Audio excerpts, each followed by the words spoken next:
नेकी के लिए तकलीफ उठा लिया करो, क्योंकि तकलीफ तो एक दिन खत्म हो जाएगी, लेकिन नेकी कभी भी खत्म होने वाली नहीं है। राधे राधे। शर्मा जी की कहानी चैनल पर आप सबका हार्दिक हार्दिक स्वागत, अभिनंदन। हीरालाल और मोतीलाल दो घनिष्ठ मित्र थे। दोनों ही गली गली जाकर पीठ पर पोटली लादकर कपड़े बेचने का काम करते थे। सर्दियों के दिन थे, वे गांव गांव जाकर कपड़े बेच रहे थे। तभी एक झोपड़ी के बाहर एक बुढ़िया, जो कि ठंड से कांप रही थी, तो हीरालाल ने अपनी पोटली से एक कंबल निकालकर उस माई को दिया और कहा, माई, तुम ठंड से कांप रही हो, यह कंबल ओढ़ लो।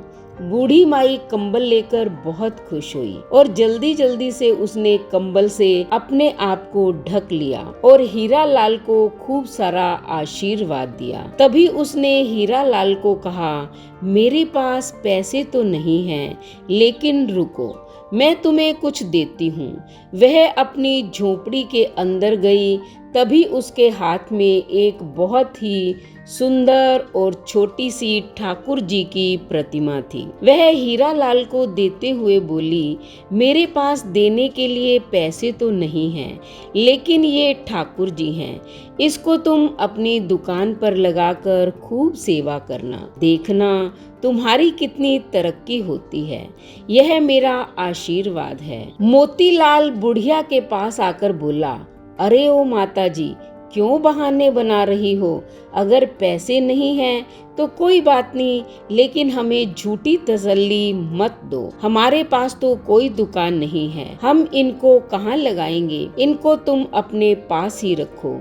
लेकिन हीरालाल, जो कि बहुत ही नेक दिल था और ठाकुर जी को मानने वाला था, वह बोला, नहीं नहीं माता जी, अगर आप इतने प्यार से कह रही हैं तो ये आप मुझे दे दो, पैसों की आप चिंता मत करो। हीरालाल ने जल्दी से अपने गले में पड़े हुए गमछे में ठाकुर जी को लपेट लिया और उनको लेकर चल पड़ा। बुढ़िया दूर तक उनको आशीर्वाद दे रही थी। हरि तुम्हारा ध्यान रखेंगे, ठाकुर जी तुम्हारा ध्यान रखेंगे। वह तब तक आशीर्वाद देती रही जब तक कि वे दोनों उनकी आंखों से ओझल ना हो गए। ठाकुर जी का ऐसा ही चमत्कार हुआ। अब धीरे धीरे दोनों की कमाई ज्यादा होने लगी। अब उन्होंने एक साइकिल खरीद ली।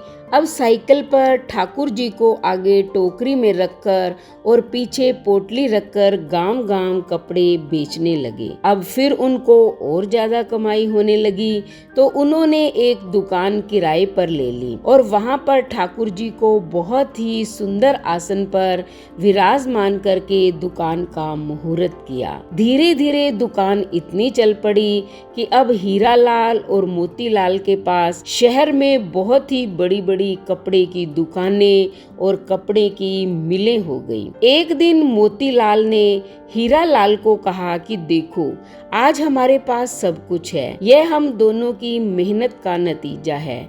लेकिन हीरालाल बोला, नहीं नहीं, हम दोनों की मेहनत के साथ साथ यह हमारे ठाकुर जी, हमारे हरि की कृपा है। मोतीलाल बात को अनसुनी करके वापस अपने काम में लग गया। एक दिन हीरालाल की सेहत थोड़ी ढीली थी, इसलिए वह दुकान पर थोड़ी देर से आया।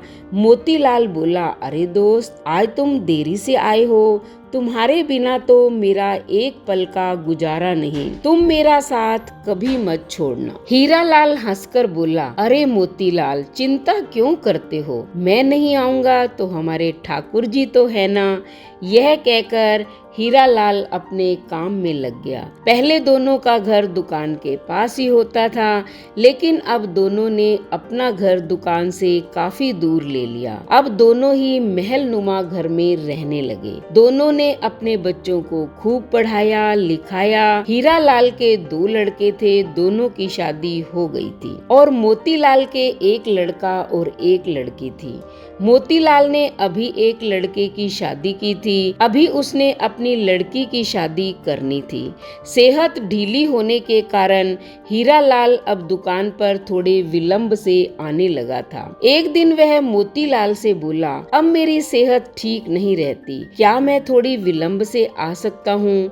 मोतीलाल ने कहा, हाँ भैया, तुम विलंब से आ जाया करो, लेकिन आया जरूर करो, मेरा तुम्हारे बिना दिल नहीं लगता। फिर अचानक एक दिन हीरालाल 12 बजे से करीब दुकान पर आया, लेकिन आज उसके चेहरे पर अजीब सी चमक थी, चाल में अजीब सी मस्ती थी, चेहरे पर भी अजीब सी मुस्कान थी। वह आकर गद्दी पर बैठ गया। मोतीलाल ने कहा, भैया आज तो तुम्हारी सेहत ठीक लग रही है। हीरालाल ने कहा, भैया ठीक तो नहीं हूँ, लेकिन आज से मैं बस केवल 12 बजे आया करूँगा और 5 बजे चला जाया करूँगा। मैं तो केवल इतना ही दुकान पर बैठ सकता हूँ। मोतीलाल ने कहा, कोई बात नहीं, जैसी तुम्हारी इच्छा।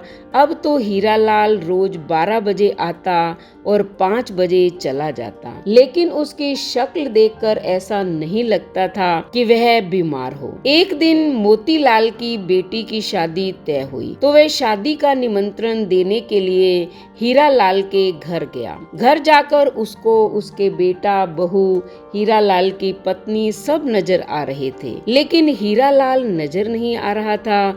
उसने हीरालाल की पत्नी से कहा, भाभी जी, हीरालाल कहीं नजर नहीं आ रहा। उसकी पत्नी एकदम से हैरान होती हुई बोली, ये आप क्या कह रहे हैं? तभी वहाँ उसके बेटे भी आ गए और कहने लगे, काका जी, आप कैसी बात कर रहे हो?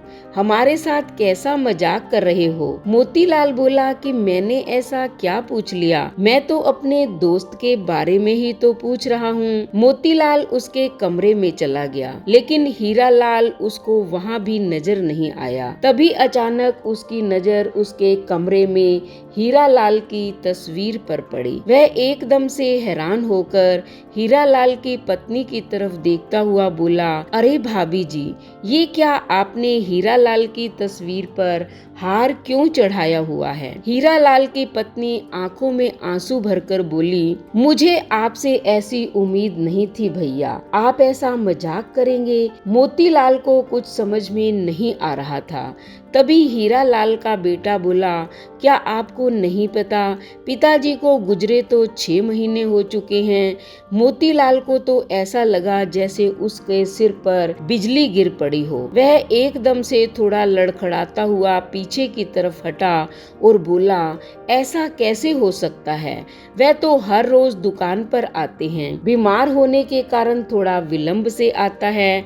वह 12 बजे आता है और 5 बजे चला जाता है। उसकी पत्नी बोली, ऐसा कैसे हो सकता है? आपको पता ना हो, आप ही तो हर महीने उनके हिस्से का मुनाफे के पैसे हमारे घर देने आते हो। 6 महीनों से तो आप हमें दुगना मुनाफा देकर जा रहे हो। मोतीलाल का तो अब सर चकरा गया। उसने कहा, मैं तो कभी आया ही नहीं, 6 महीने हो गए, ये क्या मामला है? तभी उसको हीरालाल की कही बात याद आई कि मैं नहीं रहूंगा तो मेरे हरि है ना, मेरे ठाकुर जी है ना, वो आएंगे। मोतीलाल को जब ये बातें याद आई तो वह जोर जोर से रोने लगा और कहने लगा, ठाकुर जी, हे हरि, आप अपने भक्तों के शब्दों का कितना मान रखते हो, जो कि अपने विश्राम के समय मंदिर के पट 12 बजे बंद होते हैं और 5 बजे खुलते हैं, और आप अपने भक्तों के शब्दों का मान रखने के लिए कि मेरे हरि आएंगे, मेरे ठाकुर जी आएंगे, आप अपने आराम के समय मेरी दुकान पर आकर अपने भक्तों का काम करते थे। इतना कहकर वह फूट फूट कर रोने लगा और कहने लगा, ठाकुर जी, आपकी लीला अपरंपार है। मैं ही सारी जिंदगी नोट गिनने में लगा रहा। असली भक्त तो हीरालाल था, जो आपका प्रिय था। आपने उसको अपने पास बुला लिया और उसके शब्दों का मान रखने के लिए आप उसका काम खुद स्वयं कर रहे थे और उसके हिस्से का मुनाफा भी उसके घर मेरे रूप में पहुंचा रहे थे। इतना कहकर वह भागा भागा दुकान की तरफ गया और वहां जाकर जहां ठाकुर जी जिस गद्दी पर आकर बैठते थे, जहां पर अपने चरण रखते थे, वहां पर जाकर गद्दी को अपनी आंखों से मुंह से चूमता हुआ, चरणों में लौटता हुआ जोर जोर से रोने लगा और ठाकुर जी की जय जयकार करने लगा। ठाकुर जी तो हमारे ऐसे हैं, हीरा लाल को उन पर विश्वास था कि मैं ना रहूंगा तो मेरे ठाकुर जी मेरा सारा काम संभालेंगे। विश्वास से तो बेड़ा पार है, इसलिए हमें हर काम उस पर विश्वास रख अपनी डोरी उस पर छोड़ देनी चाहिए। जिनको उन पर विश्वास है वे उनकी डोरी अपने हाथ से कभी भी छूटने नहीं देते। अगर हमारी ये वीडियो आपको पसंद आई तो चैनल को सब्सक्राइब करें, लाइक और शेयर करें, कमेंट करें और बेल आइकन के बटन को दबाएं ताकि ऐसी ही वीडियो का नोटिफिकेशन सबसे पहले आपको मिले। धन्यवाद।